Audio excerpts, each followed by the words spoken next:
Kulukuthi ukhalatha sengikhona sengiphathe kuyona channel yakhe ehamba phambili nkezo mina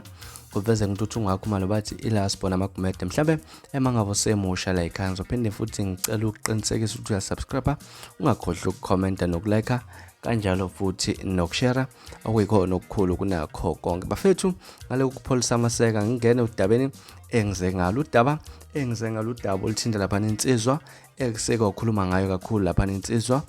esayincane efika nje endaweni nomculo amaskandi kodwa ke efike kuyozwakala lapha negalele ewezwakala lapha insizwa uMjolisi lapha uzokhumbula ukuthi ke insizwa iqeda kutrenda kulezi insuku ngendlela kade ibonakala ngayo esithombeni lapha ekukhombisa ukuthi engathi insizwa kade ikhombisa ukuthi ikhombisa ukukhula lapha ke kuthatha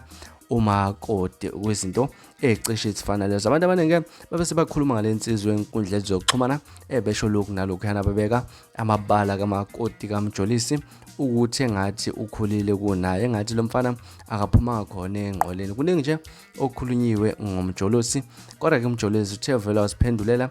kwenye yamapost ekade trend enkundleni zokuxhumana ekhandiwe lapha ngamazwi nje acaphule enkulumeni yakhe kade ezikhulumela ephendula abantu kule nkulumo ebhala uMjolisi ufike wabhala ukuthi ke anginendaba nabagxeka uMakoti wami ngoba kulindela abantu nesikwenzayo kwenzeka kungahambisani sisuke nje singenzeli ukubukwa kusuke kufanele ke kwenzeke abaganwe amaciko ubhala kanjalo uMjolisi lapha ngenkathi echaza kabanzi mayelana ke nokugxekeka kukaMakoti wakhe khuthaza futhi ke enamaciko ukuthi awaganwe amaciko angagxile kakhulu ekujoleni lapha kodwa ke awabuye futhi agane mina ke angazi ukuthi kuthini wakho ukubawula ngalolu daba kodwa ke hlala lapha na comment section kungixoxele kabanzi ukuthi wena luthini lwakho uva ngalolu daba mina ke ngila sponsor ngiphuma kanjena kodwa ngiyakuthembisa futhi ukuthi ngiyabuya futhi kwivideo elandelayo no double landelayo kwakho nje ukusubscribe nokulike nokushare kukhona okukhulu kunakho konke nisiphatha kahle nibe nosuku olumnandi ngithanda kakhulu.